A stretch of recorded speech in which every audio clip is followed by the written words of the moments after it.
The night Effia was born into the musky heat of Fantiland, a fire raged through the woods just outside her father's compound. It moved quickly, tearing a path for days. It lived off the air. It slept in caves and hid in trees. It burned up and through, unconcerned with what wreckage it left behind, until it reached an Ashanti village. There it disappeared, becoming one with the night. Effia's father, Kobi Otra, left his first wife Baba with a new baby so that he might survey the damage to his yams, that most precious crop known far and wide to sustain families. Kobi had lost 7 yams, and he felt each loss as a blow to his own family. He knew then that the memory of the fire that burned, then fled, would haunt him, his children, and his children's children for as long as the line continued.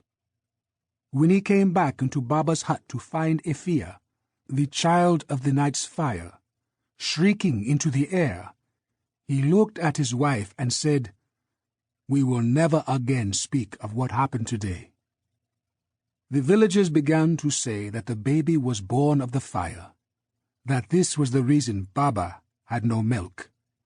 Effia was nursed by Kobi's second wife, who had just given birth to a son 3 months before.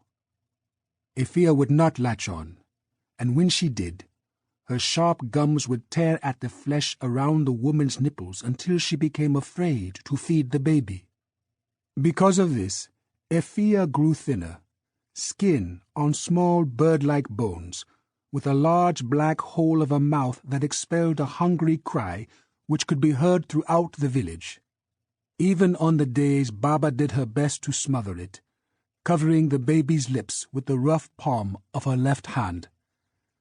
"Love her," Kobi commanded, as though love were as simple an act as lifting food up from an iron plate and past one's lips.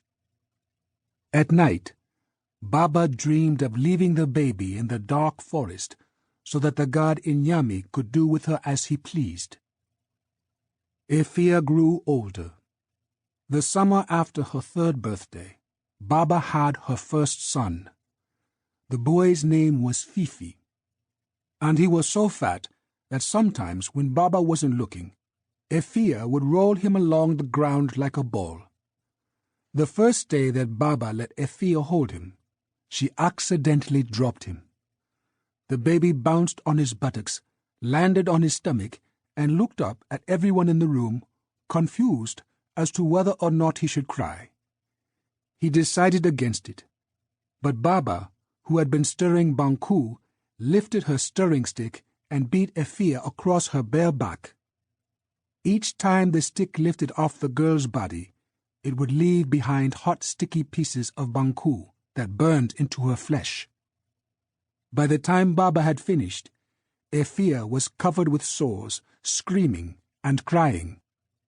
From the floor, rolling this way and that on his belly, Fifi looked at Effia with his saucer eyes, but made no noise. Kobi came home to find his other wives attending to Effia's wounds and understood immediately what had happened. He and Baba fought well into the night. Effia could hear them through the thin walls of the hut where she lay on the floor, drifting in and out of a feverish sleep.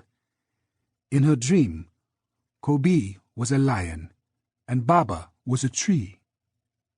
The lion plucked the tree from the ground where it stood and slammed it back down. The tree stretched its branches in protest, and the lion ripped them off one by one. The tree, horizontal, began to cry red ants that traveled down the thin cracks between its bark. The ants pooled on the soft earth around the top of the tree trunk. And so the cycle began. Baba beat Effia. Kobi beat Baba. By the time Effia had reached age 10, she could recite a history of the scars on her body. The summer of 1764, when Baba broke yams across her back. The spring of 1767, when Baba bashed her left foot with a rock, breaking her big toe so that it now always pointed away from the other toes. For each scar on Effia's body, there was a companion scar on Baba's. But that didn't stop mother from beating daughter, father from beating mother. Matters were only made worse by Effia's blossoming beauty. When she was 12, her breasts arrived, 2 lumps that sprung from her chest as soft as mango flesh. The men of the village knew that first blood would soon follow, and they waited for the chance to ask Baba and Kobi for her hand. The gifts started. One man tapped palm wine better than anyone else in the village, but another's fishing nets were never empty. Kobi's family feasted off Effia's burgeoning womanhood. Their bellies, their hands, were never empty.